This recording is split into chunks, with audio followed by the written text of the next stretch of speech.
mshindi wa kwanza ametoka bara la Ulaya. Mshindi wa kwanza ametoka bara la Ulaya, Asia, katika nchi ya Urusi. Amidin Fakhruddinov amepata 99.4. Mwamba wa miambani, bara lililoibuka kidedea leo ni kutoka kwa Rais Putin. Bara la Asia, nchi ya Urusi, zawadi yake dola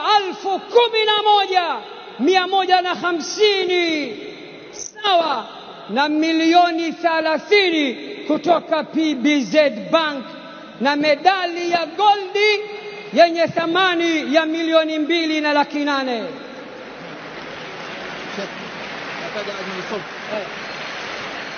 Kuna mshindi maalum ambaye ni mtoto mdogo kuliko wote, ana miaka 11, na kadhalika kijana ambaye mwenye sauti nzuri kuliko wote. Washindani walikuwa 17.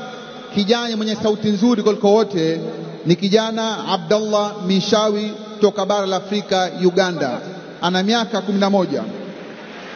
Takbir! Mshiriki mdogo kuliko wote kutoka Uganda anapata dola 500 kwa udogo wake kuliko wote, lakini pia ndio bingwa wa sauti kwa mwaka huu, anapata dola 500 nyingine, naye anatoka Uganda huko huko. Takbir! Takbir! Allahu akbar. Masha Allah. Jazakumullahu khaira. Mheshimiwa mgeni rasmi, naomba tuketi sasa, tunafunga kwa